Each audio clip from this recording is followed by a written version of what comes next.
安承熙的话让孙杰整个人也为之一振。如果说一切都是冥冥之中自有安排，那上天安排林婉儿在17、18岁的年纪原地踏步这么久，一定有他的道理，很像是在原地等那个正确的人出现。而林婉儿这几百年来也并没有因为年龄的增长迈出人生的下一步，就说明连他自己都在无意识地等着那个人出现。于是他有些兴奋地说道：夫人，被您这么一说，属下心里忽然变得格外期待起来了。林前辈真是这世间独一无二的奇女子，若少爷将来能与她携手，那简直就是武侠小说里描绘的神仙眷侣。哦，不对，就算是武侠小说，也没有出现过像他们俩这么神奇的一对儿，完全是天作之合。安承熙抬头仰望东方炫目的朝霞，神往地说，他要等的是一个可以与他一起慢慢变老的另一半，亦或者可以与他一起继续长生的另一半。晨儿的修为若是无法取得更大突破，那他便是与林婉儿一起变老的那个。晨儿的修为如果能有大的突破，甚至找到万古长青丹以及百转千回丹的炼制方式，那林婉儿还能陪晨儿600年。无论怎么看，他与林婉儿都是天作之合。孙杰小心地问，夫人之前不是很喜欢伊藤小姐，她现在也已经悟到，说不定也有机会与少爷共赴长生。安承熙微笑着说，说心里话，菜菜子我也很喜欢，还有囡囡也同样是我的心头之好。孙姐不禁哑然，片刻后才笑着说道，这些女孩子确实都是万中无一，让属下看也是个顶个的优秀，实难取舍。安承熙自嘲一笑道，再说下去我就要成封建时期的坏婆婆了。算了，晨儿的生活还是让晨儿自己去决定吧。说着他不由自主地轻叹一声，低声感叹，只是林婉儿这么多年过得定然极不容易，不像其他女孩大都从小锦衣玉食，所以我心里更偏心她多一些。孙姐止不住的连连点头，对安承熙的心理她其实也格外理解，甚至感同身受。林婉儿这一生可以说是波澜壮阔，也可以说是艰苦卓绝，让人钦佩又心疼。此时飞机上的叶晨并不知道自己的妈妈正在为自己乱点鸳鸯谱。机舱内，皇室的工作人员为几人送上餐食之后，便全都撤去了机组休息舱待命。他望着窗外的朝阳，心中暗下决心，初然，无论你此刻在哪，请一定在那里等着我，等我把所有危险扫清之后，一定亲自接你回来，把所有一切都说给你听。旁边的林婉儿此时正端着一本古书无声阅读，另一侧的云如歌和宋如玉此时都如叶晨那般默不作声地看着窗外。他们两人的内心颇为复杂，离开金陵，离开华夏，对他们来说就像进入了一个未知的黑洞，完全猜不到自己接下来的命运会走向何处。可是两人心里都知道，若最坏的情况发生，他们可能再也没有机会回到金陵。今日或许便是自己与金陵的诀别。10个小时的飞行之后，飞机抵达北欧首都奥苏城。此时正值奥苏城的上午10点。此时的海伦娜已经先一步来到皇室位于极地的度假别墅。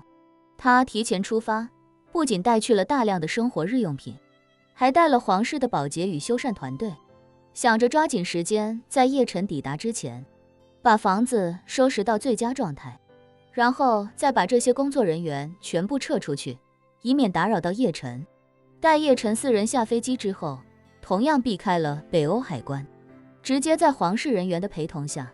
乘车离开奥苏城，直奔北方极地而去。3月的北欧已经渐暖，即便车一路向北，气温虽然依旧寒冷，但也并不算严酷。现在的天已然比上次来的时候变长了许多。上次来时刚过中午，甚至天色就开始渐暗，而这次车队一直开到下午4点。抵达林恩的皇家度假别墅时，天色还依旧透亮。叶晨开始隐隐担心，这样的天气就算还能看到极光，想来极光也并不多见了。林婉儿似乎知道他的担心，在他身边低声道：“公子不用担心，若是遇到大型极光带，可以绵延上千公里，我们只需要追上其中一段，就能去印证先前的猜测了。”叶晨点点头，说：“既来之，则安之。等晚上看看吧，应该也快天黑了。”车队在天黑之前抵达半山腰上的度假别墅，皇室的工作人员按照海伦娜的指示，将4人送至别墅的大门处，便恭敬地说：“叶先生，女皇陛下吩咐我们所有人等不得进入，还请您几位自己进去吧。”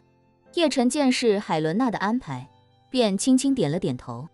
4人从车里下来，车队便立刻开始后撤下山，不敢有任何耽搁。海伦娜此时收到手下汇报，便立刻从别墅中出来迎接。今日的海伦娜上身裹着一条纯白色的及膝皮草长袍，嫩白的小腿毫无遮挡地暴露在清冷的空气中。她脚踩一双白色皮毛一体的短款雪地靴，一路踏雪而来，厚厚的积雪在她脚下发出咯吱咯吱的声响，很是悦耳。因为手下早有汇报，所以见到叶晨带着3位美女出现，他并不感到惊讶，而且还很快认出其中最漂亮的小姑娘，便是上次随叶晨来的那个。另外2个女人自然也都很美，而且也都带着十足的东方韵味。只是海伦娜感觉云如歌和宋如玉身上隐隐有着一种不太容易接近的冷漠。云如歌和宋如玉眼见这位美艳绝伦的女皇一路小跑着过来，震惊之余也忍不住相视一眼。都是女人，她们看得出海伦娜神情中难以掩饰的雀跃，如同情窦初开的少女那般几乎毫不遮掩。而她们平日里也多多少少关注一点国际形势，知道这位是最近一段时间在国际舞台非常活跃而且备受推崇的北欧女皇。眼见北欧女皇如少女一样，带着十足的爱慕飞奔向叶晨，他们2人自是惊得说不出话。在自己的国土，在自己的行宫，海伦娜完全不想顾及什么皇家礼节，所以她欢欣地来到叶晨面前，气还未曾喘匀，便看着叶晨柔声说道：“叶先生一路舟车劳顿，辛苦了。”宋如玉心中暗叹，好啊，我们来了4个人，可在北欧女皇眼里，似乎就只有叶先生一个，剩下的仿佛就是空气。海伦娜一袭白袍，搭配曼妙的身姿，金色的长发，蔚蓝的眼眸，以及周围白雪皑皑的环境，让叶晨看得微微有些吃惊。在这种童话般的北欧场景里，海伦娜与周遭完美融合，相得益彰，就好像童话里走出来的公主那般璀璨耀眼。不过她倒是很快淡定下来，微笑着说：“海伦娜，你太客气了，我们过来叨扰，还要劳烦你提前过来准备，应该是我向你道一声辛苦。”海伦娜甜美地笑道：“叶先生，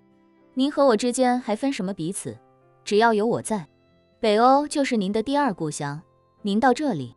不是跟回家一样，这就是您的家。”这话一出，周围3个女人都愣住了。好家伙，堂堂北欧女皇，这么直接奔放的吗？这才刚见面，就开始宣示主权了。